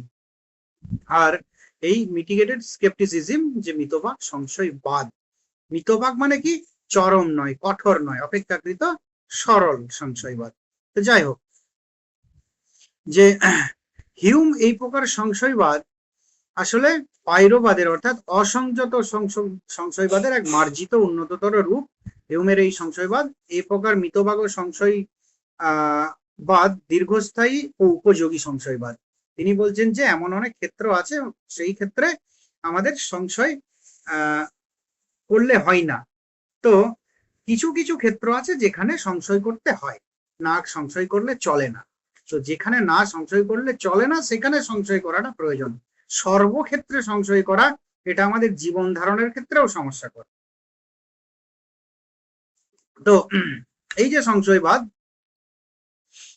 দুটো ব্যাপার আছে এখানে, যে দৈনন্দিন জীবনের প্রতি সহজাত বিশ্বাস। দেখো, তিনি অভিজ্ঞতাবাদী, তবুও তিনি সহজাত বিশ্বাস, মানে ছোট থেকে যে বিশ্বাসটা তার মধ্যে জেগে আছে, সেই সহজাত বিশ্বাসের প্রতি আস্থা রেখেও জ্ঞান সামর্থ্য সম্বন্ধে কিছু সংশয় পোষণ করতে বলা হয়। দ্বিতীয়ত কি বলা হয়, যে মানুষের সীমিত বুদ্ধির কাছে যে সকল বিষয় জানা সম্ভব, সেই সংকীর্ণ গণ্ডির মধ্যেই আমাদের আলোচনাকে সীমাবদ্ধ রাখতে হয়। মানুষের সীমিত বুদ্ধির কাছে যে সকল কিছু জানা সম্ভব, তার সংকীর্ণ গণ্ডির কাছেই আমাদের আলোচনাকে সীমাবদ্ধ রাখতে হয়। দুটো বিষয় তার সংশয়বাদী, তিনি কি বলছেন, যে এমন কিছু বিষয় আছে যেগুলোকে সংশয় না করলে চলে না, যে দৈনন্দিন জীবন ধারণের জন্য, যে আমাদের জীবন ধারণের জন্য যে সহজাত বিশ্বাস তার প্রতি, সহজাত জ্ঞান তার প্রতি আস্থা রেখেও কিছু বিষয় সংশয় করতে হয়। দ্বিতীয়ত, যে আমাদের যতটুকু ক্ষমতা সামর্থ্য, তাই তো, সীমিত বুদ্ধির কাছে যে সকল কিছু জানা সম্ভব, সেই সংকীর্ণ গণ্ডির মধ্যেই আমাদের আলোচনাকে সীমাবদ্ধ রাখতে হয়। আমরা সকল কিছু জানবো, সকল কিছু বুঝবো, এটা বলাটাও ভুল। তো এরপর যেটা, যে এই মিতবাক সংশয়বাদ প্রসঙ্গে আমরা যে আগের যে দুই প্রকার জ্ঞানের কথা বললাম, সেই দুই প্রকার জ্ঞানের উল্লেখ তিনি করেছেন, এবং সেখানে তিনি এটা বলেছেন যে দুই প্রকার জ্ঞানের একটা হলো কি, একটা হচ্ছে কি ধারণার সম্বন্ধ বিষয়ক জ্ঞান, তাই তো, বা ধারণার সম্বন্ধ বিষয়ক বচন, আরেকটা হচ্ছে কি বস্তুস্থিতি বা বাস্তব বিষয়ক মানে জ্ঞান বা বচন। তো তিনি বলছেন প্রথম প্রকার কোনটা, যে ধারণার সম্বন্ধ বিষয়ক যেটা জ্ঞান বা বচন, যে এই প্রকার জ্ঞানটা কি পূর্বত সিদ্ধ, এই জ্ঞানটা সুনিশ্চিত, তাহলে এই জ্ঞান সম্পর্কে আমাদের সংশয় করে লাভ নেই, সংশয়, তাই তো। আমাদের দ্বিতীয় প্রকার যে জ্ঞান, সেই দ্বিতীয় প্রকার বস্তুস্থিতি বা বাস্তব বিষয় সম্পর্ক জ্ঞান, বিষয়ে যে জ্ঞান, সেই সম্পর্কে আমাদের কিছু সংশয় করতে হয় দৈনন্দিন জীবনে। কেন হয় না, আমাদের বাস্তব জীবনে দেখা যায় যে আমাদের একই বিষয় ভিন্ন ভিন্ন ব্যক্তির কাছে ভিন্ন ভিন্ন রূপে ধরা দেয়, তাই তো। আমাদের একই বিষয় ভিন্ন ভিন্ন ব্যক্তির কাছে ভিন্ন ভিন্ন বিষয়ে ধরা দেয়, তার জন্য বাস্তব বিষয় হচ্ছে আপতিক বিষয়। আপতিক মানে কি, আপতিক মানে যেখানে সত্যও থাকবে মিথ্যাও থাকবে, যে বিষয়টি সত্য হতে পারে মিথ্যাও হতে পারে। যদি শুধু সত্য হয় তাহলে সেটা কি শত সত্য, যদি শুধু মিথ্যা হয় শত মিথ্যা। কিন্তু যদি আপতিক বলি, সেটা সত্য হতে পারে, সেটা মিথ্যাও হতে পারে, সেটা তাহলে সত্য হতে পারে, সেটা মিথ্যাও হতে পারে। তো তাহলে এই যে বাস্তব বিষয়ক যে জ্ঞান, এই বাস্তব বিষয়ক জ্ঞান বা বচন, এই সম্পর্কে সংশয়ের কথা বলেছেন কে, হিউম।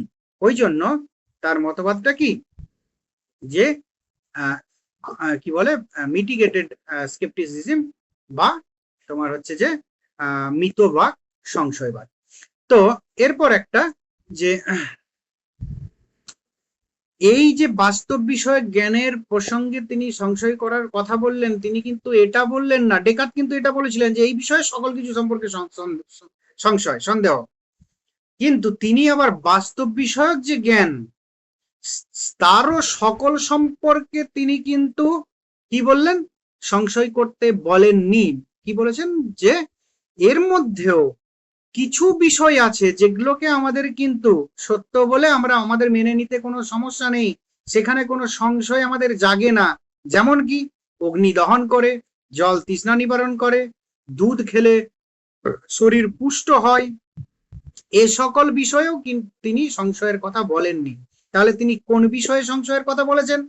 তো এমন কিছু এর মধ্যে এমন কিছু বিষয় আছে যেগুলো বিষয়ে সংশয় করতে না।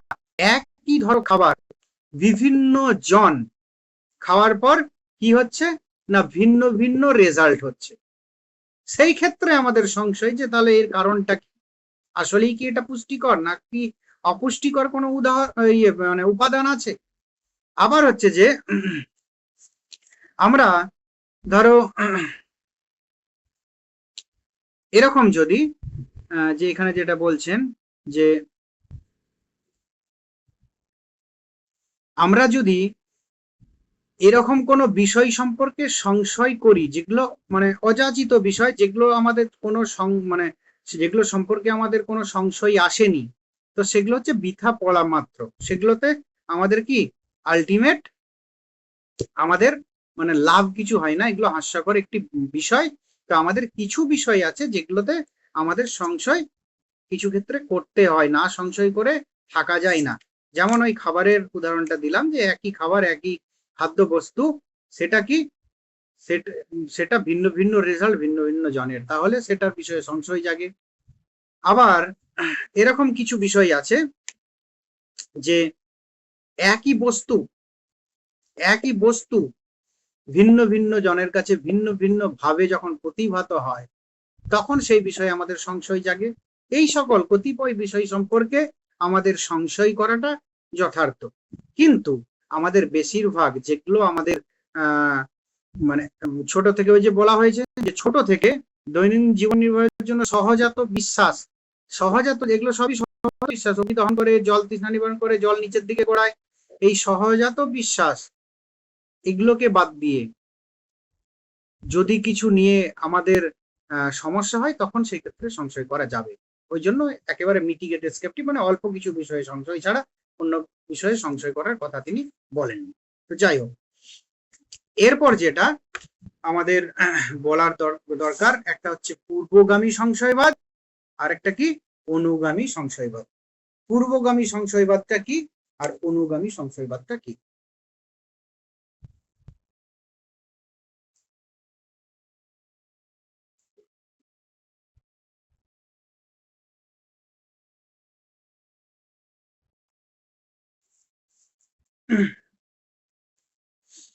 এনকোয়ারি কনসার্নিং হিউম্যান আন্ডারস্ট্যান্ডিং গ্রন্থের শেষ অধ্যায়ে সংশয়বাদ সম্পর্কে আলোচনা করেছেন এবং সংশয়বাদী দার্শনিক রূপে নিজেকে প্রতিষ্ঠিত করেছেন হিউম।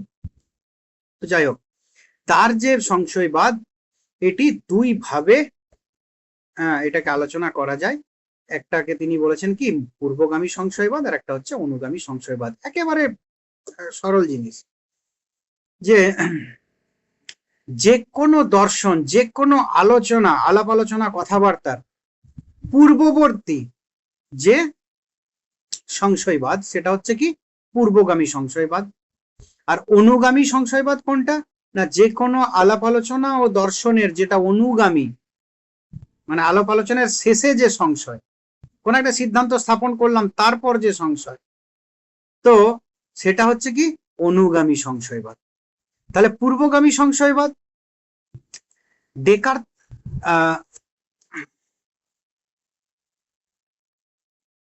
করেন, হ্যাঁ কমা হবে, ডেকার্ত যে সংশয়বাদ অনুমোদন করেন সে সংশয়বাদ কি পূর্বগামী সংশয়বাদ, তাই তো?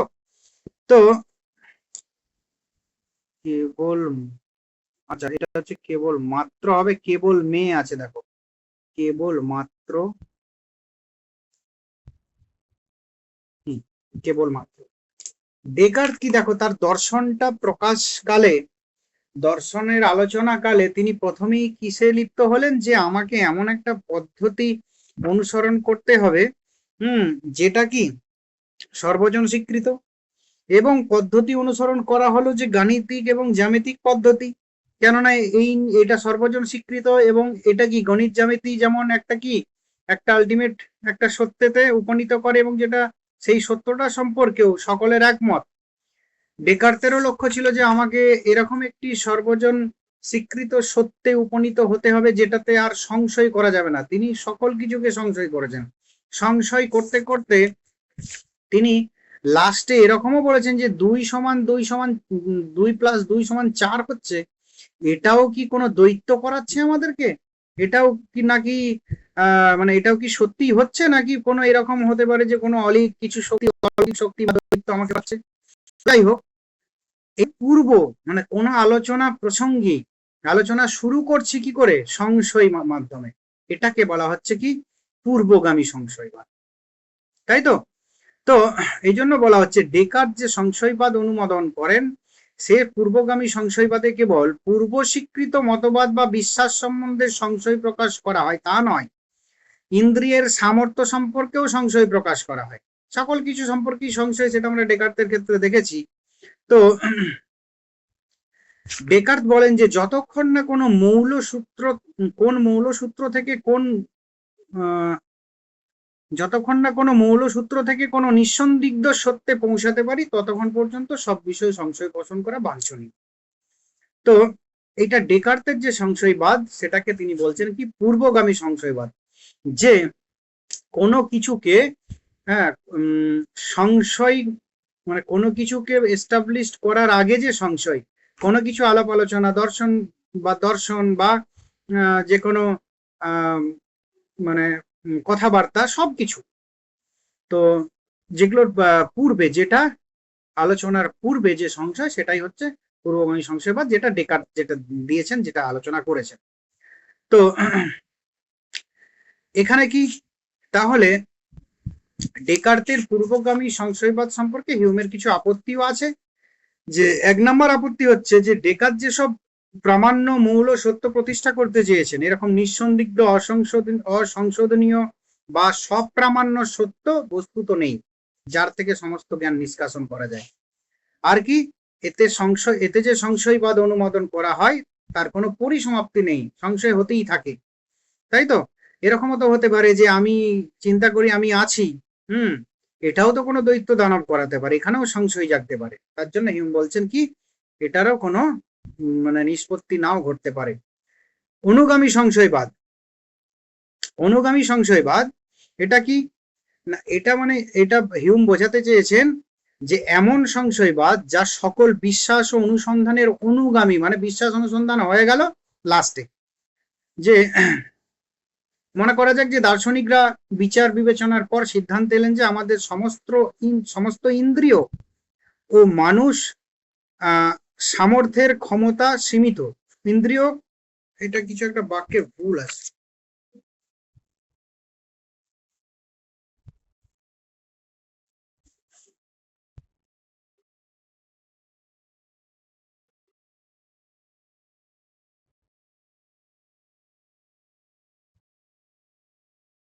আচ্ছা এই বাক্যটাকে একটু চেঞ্জ করে দিচ্ছি আমি, এটা কিছু একটা,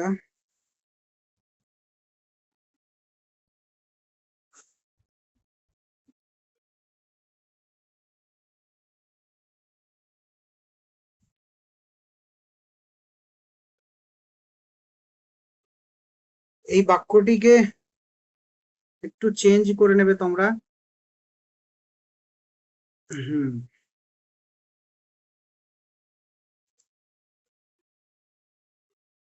আমরা সকল মানুষ সীমিত ইন্দ্রিয়ের সামর্থ্যের উপর নির্ভরশীল। আমরা সমস্ত মানুষ আমরা ইন্দ্রিয়যুক্ত এবং সেই জন্য সীমিত সামর্থ্যের অধিকারী, তাই তো, এরকম করা যেতে পারে। তো এই যেহেতু আমরা ইন্দ্রিয়ের উপর নির্ভরশীল সীমিত ক্ষমতার অধিকারী, তাই আমরা এই ইন্দ্রিয়ের সাহায্যে কোনো নির্ভরযোগ্য সিদ্ধান্তে আসতে পারি না, তো বা প্রকৃত জ্ঞান লাভের যোগ্য পন্থা নয়। তো যাই হোক, এইভাবে আমি এটা চেঞ্জ করে দেবো, এটা একটু বাক্যটা পুরোটারই গোলমাল আছে, এদিক ওদিক আছে। তো যাই হোক, হিউমের যে সংশয়বাদ, অনুগামী সংশয়বাদ, খাতাতে লিখে রাখো তাহলে অসুবিধা হবে না। হিউমের যে সংশয়বাদ সেটা হচ্ছে কি অনুগামী সংশয়বাদ, কোনো কিছু বিচার বিবেচনা আলাপ আলোচনা দর্শনের অনুগামী, শেষে যে আলোচনা, যে সংশয়, যে সন্দেহ, সেটাকে বলা হচ্ছে অনুগামী সংশয়বাদ।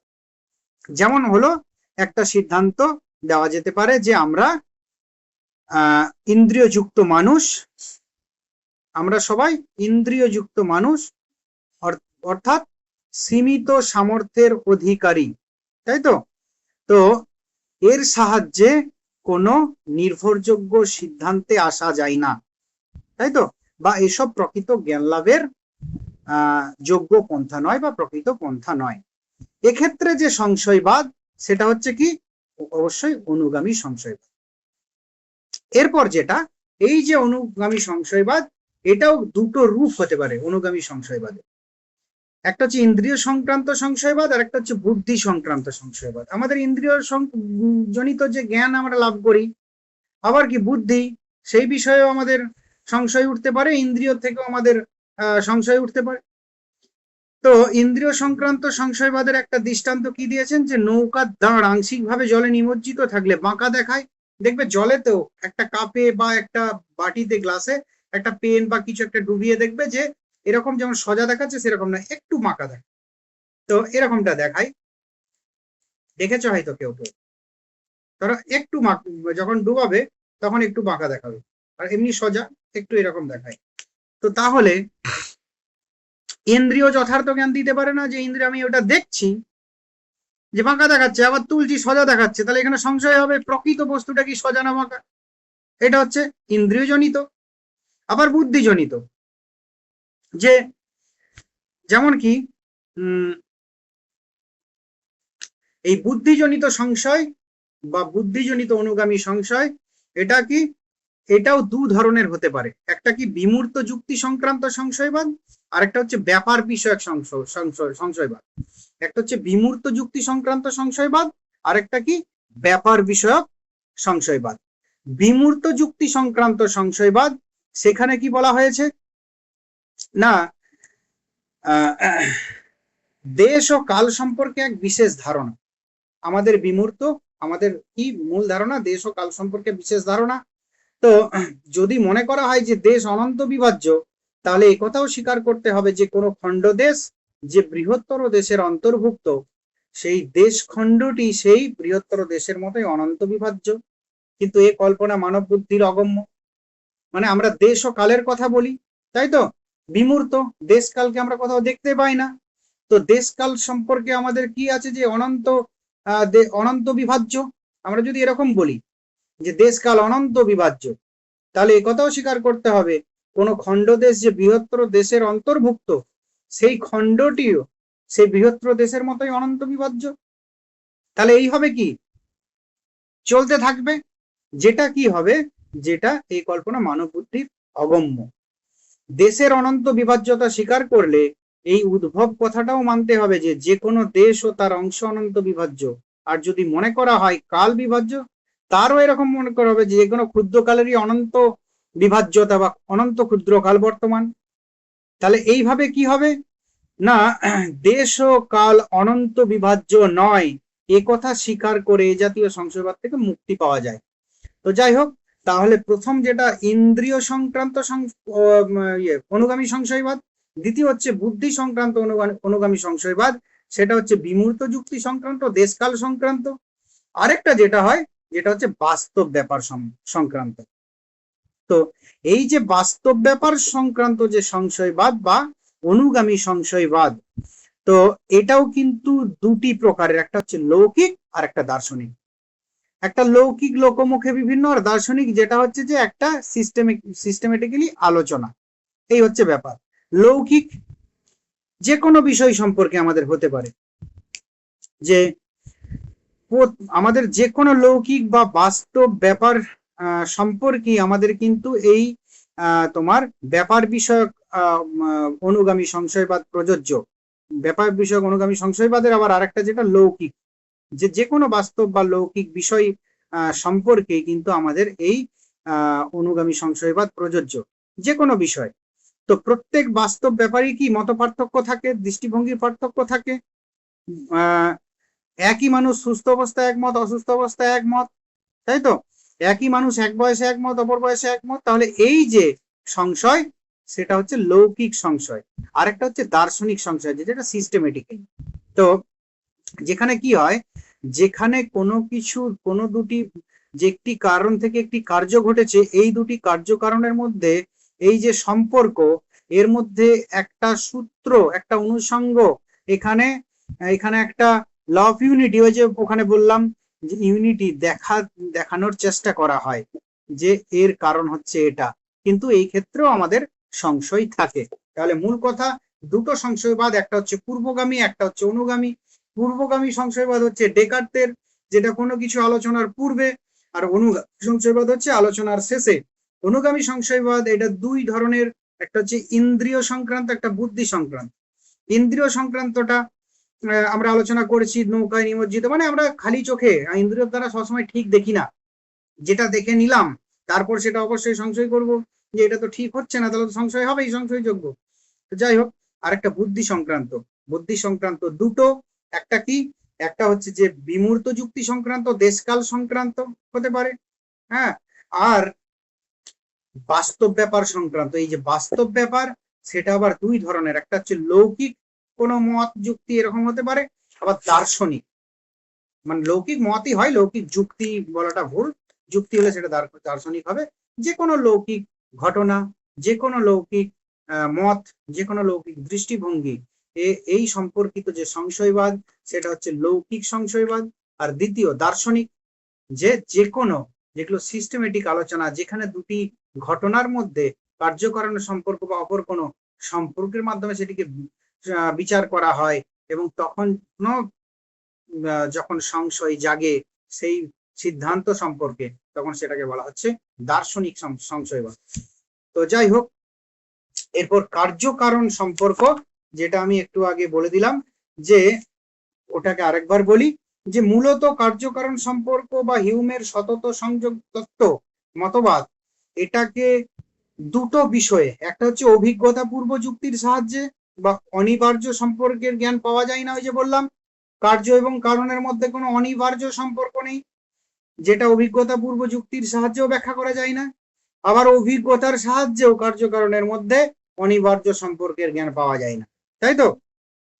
তো যাই হোক, তো দুটো দিক দিয়েই যেহেতু যেমন হচ্ছে রুটি এবং পুষ্টি, তাই তো, এই দুটি অনিবার্য সম্পর্ক কিন্তু নেই রুটি আর পুষ্টির ভেতর। এটাকে, রুটিকে যতই বিশ্লেষণ করা হোক না কেন, সেটাকে কিন্তু পুষ্টি পাওয়া যাবে। তো যাই হোক, তাহলে কারণকে যতই বিশ্লেষণ করা হোক না কেন, কার্যের ধারণা পাওয়া যায় না। কিন্তু যদি কার্য এবং কারণের মধ্যে অনিবার্য সম্পর্ক থাকতো, তাহলে কারণকে বিশ্লেষণ করে কার্যকে পাওয়া যেত, কিন্তু পাওয়া যায় না।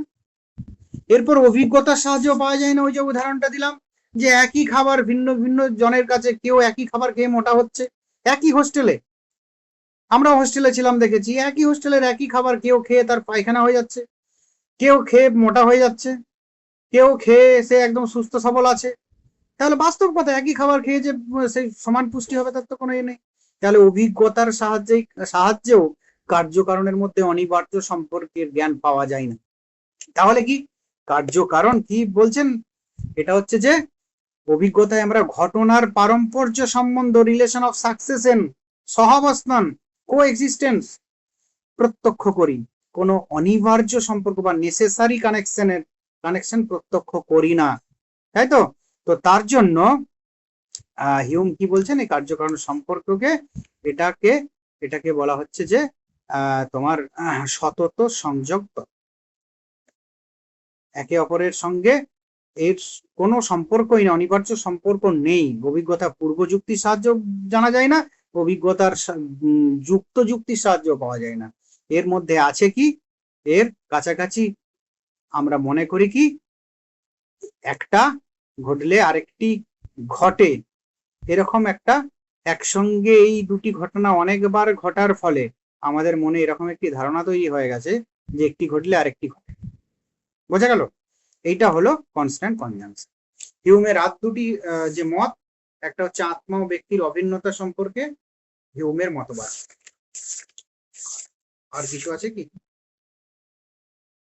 সেজন্য ব্যক্তির অভিন্নতা নেই, ঠিক আছে। তো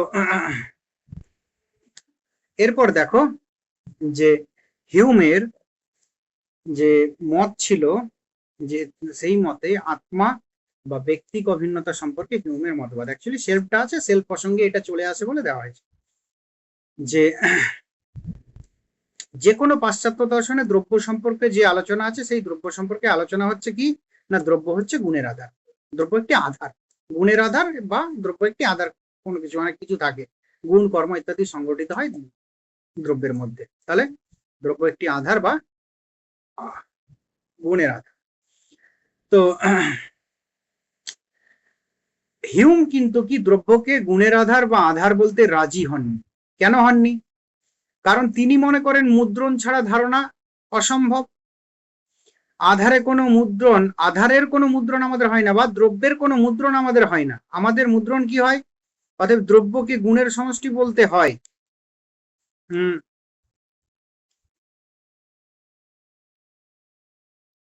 এখানেও বাক্যে একটু ভুল আছে, দাঁড়াও।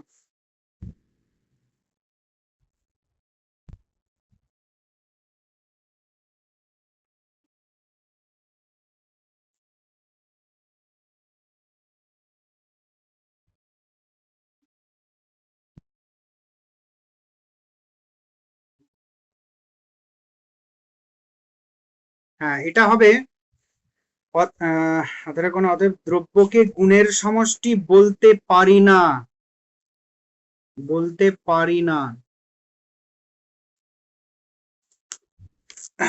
তাহলে হিউম কি বলছেন যে দ্রব্য মানে কি গুণের সমষ্টি বা কোনো কিছুর সমষ্টি, সেই সমষ্টি রূপে দ্রব্যকে আমরা বলতে পারি না যে গুণের সমষ্টি বা কোনো কিছুর সমষ্টি। কেননা আমাদের যদি কোনো কিছুর মুদ্রণ না হয় তাহলে তার ধারণা উৎপন্ন হতে পারে না। আর আমাদের দ্রব্যের তো আমার কোনো মুদ্রণ হচ্ছে না, তাহলে দ্রব্য সম্পর্কে আমার কোনো ধারণা জন্মাতে পারে না। তাই মুদ্রণ যেহেতু হচ্ছে না, তাহলে আমি দ্রব্য মানবো কি করে, আধার মানবো কি করে? বুঝতে পেরেছো? আত্মার ক্ষেত্রেও তাই। আত্মার ক্ষেত্রেও আত্মাও একটি মানসিক দ্রব্য, কিন্তু ওই মানসিক দ্রব্য রূপে আত্মার প্রত্যক্ষ হয় না। আমার কি প্রত্যক্ষ হয়? মানসিক দ্রব্যের ক্ষেত্রেও সেম হয়। আমার সুখ দুঃখ অনুভূতি এগুলো উৎপন্ন হয়, এগুলো আমাদের প্রত্যক্ষিত হয়, এগুলোর আমাদের মুদ্রণ হয়। হ্যাঁ, এবং সেই জন্য আমাদের ধারণা জন্মায়। এটা প্রথমেই বলেছিলাম যে হিউমের মতটা একটু আলাদা, কিন্তু আসলে সেই একই কথা বলছে ঘুরে ফিরি সবাই। যে মুদ্রণ মানে কি, সেটা বাহ্য ইন্দ্রিয় হতে পারে, অন্তর ইন্দ্রিয় হতে পারে। তো সেই জনিত বা সংবেদন জনিত, সেটা বাহ্য সংবেদন বা অন্তর সংবেদন, এরকম কথা ইউজ করলে আরো সুবিধা হবে। যে ফলে যেটা ঘটবে ডাইরেক্টলি সেটা হচ্ছে সংবেদন, সেটা বাহ্য হতে পারে, অন্তর হতে পারে। আবার সেটাকে যখন পরে আমরা মনে করব, ভাববো, চিন্তা করব, তখন কি, সেটা হচ্ছে আইডিয়া, ধারণা। তো যাই হোক, এরপর দেখো যে আত্মা তত্ত্ব। তাহলে এখানে কি দ্রব্য, স্থায়ী দ্রব্য বলে তিনি কিছুই মানে মানছেন না, সেটা বাহ্য দ্রব্য বা অন্তর্দ্রব্য কোনো কিছুই নয়। কেননা দ্রব্যের কোনো অভিজ্ঞতা হয় না, মানে মুদ্রণ হয় না। মুদ্রণ যদি না হয় তাহলে আমি খামোকা মানবো কেন? কেননা অভিজ্ঞতাবাদী দার্শনিক তিনি। এরপর যে আত্মা তত্ত্বটা কেমন, বা আমাদের যে আত্মাতত্ত্ব ব্যাখ্যা করতে গিয়ে হিউম নাট্যশালার মঞ্চের উপমা দিয়েছেন। সেই উপমাটা কেমন, তাহলে পুরো তত্ত্বটা বোঝা যাবে। আত্মা যেন একটি নাট্যশালার মঞ্চ, যেখানে অন্তর্বেদন প্রতিনিয়ত প্রবাহিত হয়।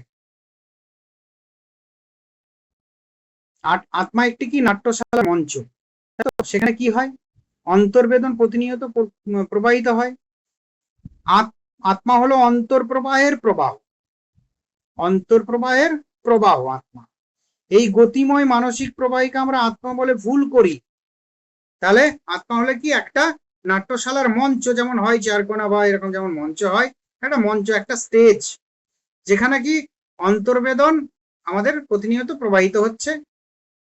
তো সেই অন্তর প্রবাহের প্রবাহ হচ্ছে কি আত্মা, অনবরত প্রবাহিত হচ্ছে সেই নাট্যক মঞ্চে। তো এই গতিময় মানসিক প্রবাহকে আমরা আত্মা বলে ভুল করি। হিউম মনে করেন বাকলে আত্মা বা ব্যক্তি আত্মা তত্ত্ব ভিত্তিহীন। বাকলে আত্মা বলতে কি বুঝিয়েছিলেন?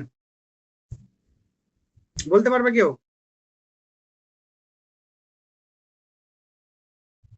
বাকলে বাহ্য যে দ্রব্য সেটাকে তিনি স্বীকার করেন। তিনি কি বলেছিলেন? ধারণা পুঞ্জ ব্যতিরিক্ত অপর কিছু নয়, কিন্তু অন্তর্দ্রব্যটাকে স্বীকার করে নিয়েছেন। কারণ অন্তর্দ্রব্য রূপে আত্মা, এটা কিন্তু স্বীকার করে নিয়েছিলেন, কিন্তু হিউম এটাকেও ডিসকার্ড করে দিচ্ছে। কেন না? আমাদের অন্তরের বিষয়, আমাদের আত্মা বলে আমাদের ডাইরেক্ট কোনো কিছুর ইমপ্রেশন বা মুদ্রণ আমরা পাই না। তিনি দেখাচ্ছেন এই আত্মাতত্ত্ব ভিত্তিহীন। তো দ্রব্য হিসাবে আত্মার অস্তিত্ব প্রত্যক্ষ গোচর হয় না। আমরা তো স্বাভাবিক, আত্মাকে তো ডাইরেক্টলি আমরা দেখতে পাই না, আমরা অনুভব করতে পারি না যে এটাই আত্মা। তো আর যা প্রত্যক্ষ গোচর হয় না তার অস্তিত্ব থাকতে পারে না। হিউম বলেন যখন আমি নিজের কথা গভীরভাবে ভাবি, তখন আমি হয় গরম বা শীত, আলো বা অন্ধকার, প্রেম বা বিদ্বেষ, দুঃখ সুখের বিশেষ অন্তর্বেদন নিয়ে বা অন্য কিছু নিয়ে আচ্ছন্ন থাকি। তাহলে আত্মাকে কি সরাসরি আমরা অনুভব করতে পারি? পারি না। আমরা যখন খুব মানে মনোযোগ দিয়ে কোনো কিছু ভাবি, আমরা কোনো একটা বিষয়, কোনো একটা বস্তু, কোনো একটা দুঃখ, কোনো একটা সুখ, এই সকল বিষয় নিয়ে কোনো একটা পড়াশোনা ভাবছি, ধরো হয়তো পড়েছি 2 পাতা, একটু ভাবছি চুপচাপ যে বিষয়টা কি ঠিকঠাক করলাম কিনা। তো তাহলে আসলে কি আমরা পাচ্ছি? আসলে কি আত্মাকে পাচ্ছি না? তাহলে এই সকল বিষয়গুলোই আমরা পাচ্ছি। তো যাই হোক, তো তাহলে আত্মা আত্মা যেহেতু আমার প্রত্যক্ষ হয় না, আমাদের এই সকল বিষয়গুলো, আমাদের শীত, আমাদের আলো, আমাদের অন্ধকার, প্রেম বিদ্বেষ, দুঃখ সুখ, এই সকল অন্তর্বেদন আমাদের কি হয়? আমাদের মনে আসে, আমরা ভাবি। তো তাহলে স্থায়ী আত্মা যেহেতু আমার আত্মা বলে কোনো কিছু প্রত্যক্ষিত হয় না, তাই আমরা আত্মা বলে অন্য কোনো কিছু মানবো কেন? এটা হচ্ছে প্রশ্ন। তো আত্মা তাই কি করেন? যে আত্মা বলছি, বাকলে তাই কি করেন? যে আত্মা বলে বিশেষ দ্রব্যের কথা অস্বীকার করেন। কে? না, হিউম। তিনি বলেন আত্মা যদি শুধু গতিশীল প্রবাহ হয় এবং আত্মার যদি স্থায়ী কোনো অস্তিত্ব না থাকে, তাহলে আমরা কোনো বিশেষ ব্যক্তি বা আত্মাকে বিভিন্ন সময় কিভাবে অভিন্ন বলে মনে করি? এইটা একটা প্রশ্ন।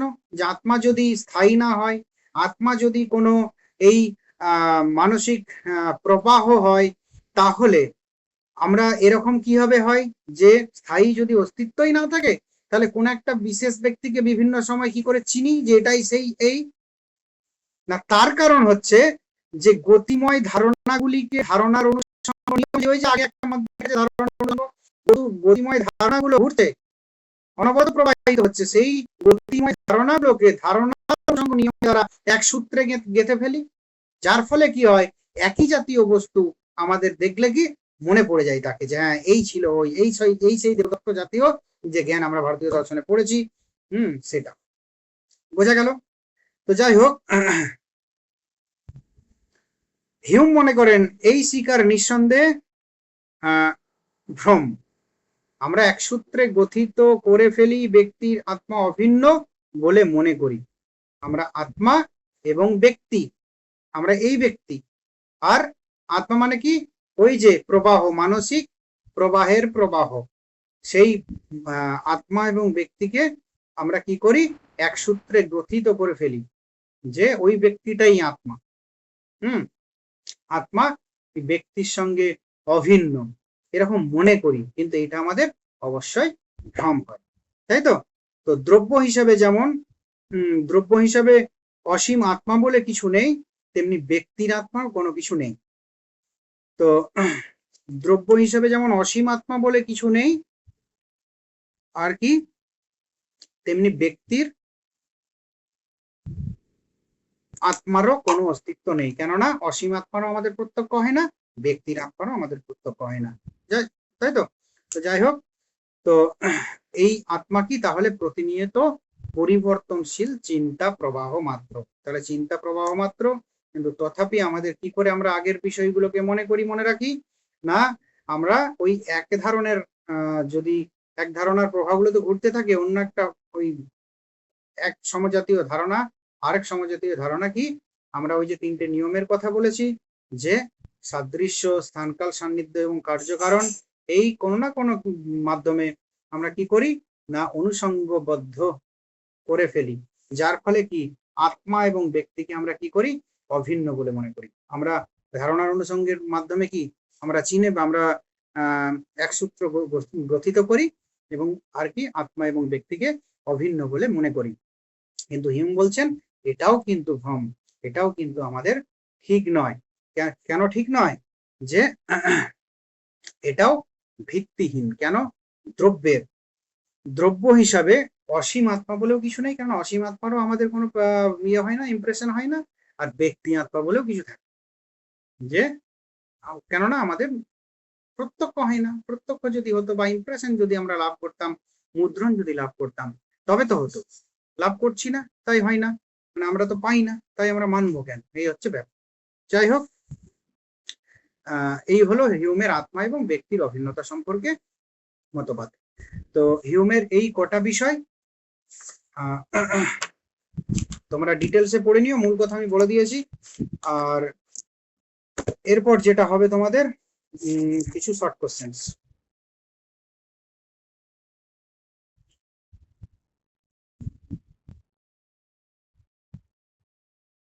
আচ্ছা, 1 নাম্বার একটা বলো, হিউম অনুযায়ী বা হিউমের মতে জ্ঞানের মূল উৎস কি? যুক্তি, প্রত্যক্ষ অনুভব, ঈশ্বরের বোধ, নৈতিক সংবেদন। বিয়েরটা হবে, ঠিক আছে। প্রত্যক্ষ অনুভব বা মুদ্রণ বা সংবেদন।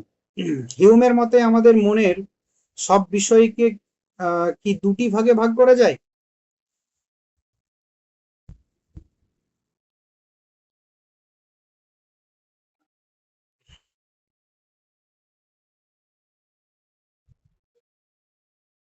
আমাদের মনের সব বিষয়কে কি দুটি ভাগে ভাগ করা যায়? ধারণা, বাস্তবতা। হ্যাঁ, এটা হচ্ছে যে মোস্ট প্রবাবলি বি হবে। দেখি, উম, এটা এটা হবে বি। একটা হচ্ছে বাস্তবতা, একটা ধারণা। আর কোশ্চেনটা যদি উল্টো করা যায়, একটু করা যায়, তাহলে ইমপ্রেশন আইডিয়া করা যেতে পারে।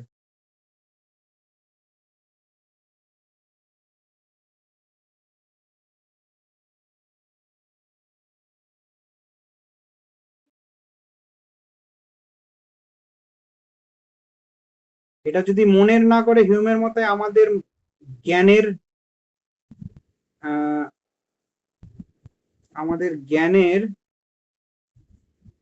সব বিষয়কে কটি ভাগে, কোন কোন ভাগে ভাগ করা যায়, তাই তো?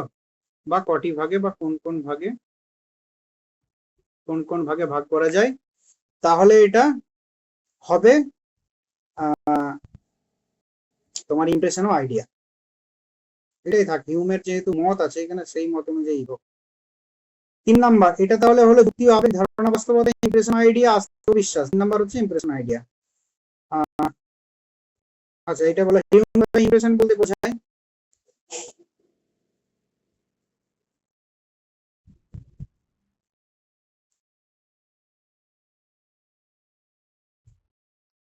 কি একটা প্রবল এবং জীবন্ত অনুভব।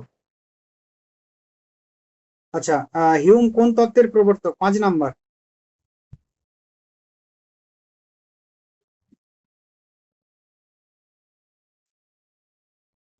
এ, ভাববাদী। হ্যাঁ,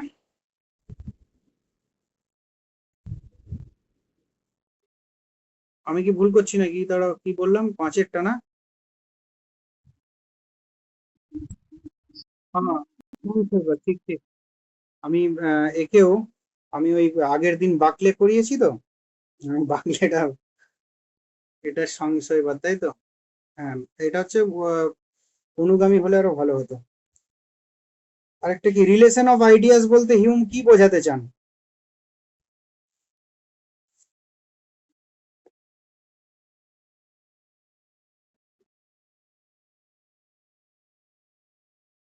হ্যাঁ,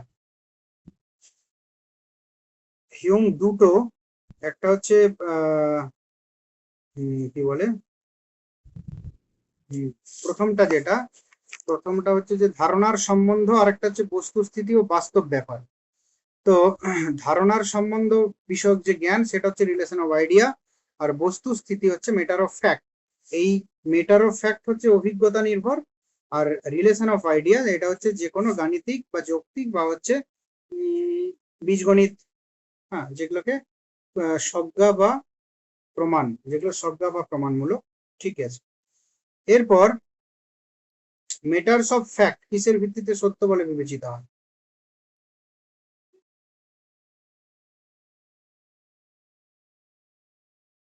বলো বলো, সি সি, অভিজ্ঞতার। এরপর রিলেশন অফ আইডিয়াস কোন প্রকৃত সত্য বহন করে? আপেক্ষিক, প্রয়োগযোগ্য, অপরিবর্তনীয়, অপ্রাণ সত্য, আর হচ্ছে জ্ঞাতিযোগ্য নয় বা জ্ঞাতযোগ্য নয়।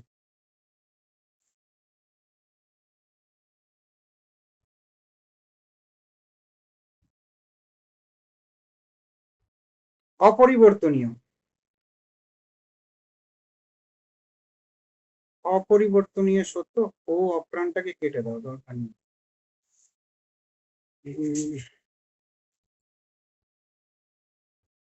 হিউম কোন তত্ত্বে কাস্টম বা অভ্যেসকে বিশেষ গুরুত্ব দেন? ঈশ্বর তত্ত্ব, কার্যকারণ তত্ত্ব, নৈতিক তত্ত্ব, অস্তিত্ববাদ? যোগাযোগ বলো। কার্যকারণ তত্ত্ব। ঠিক আছে, হ্যাঁ হ্যাঁ। উম,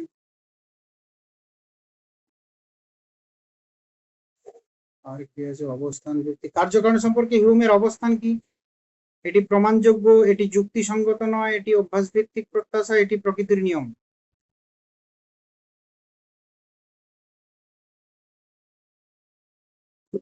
হ্যাঁ, ঠিক ঠিক ঠিক। উম, আচ্ছা, হিউম আত্মাকে কিসের সঙ্গে তুলনা করেছেন? নদী, মোম, আয়না, আগুন? বলো, check করি।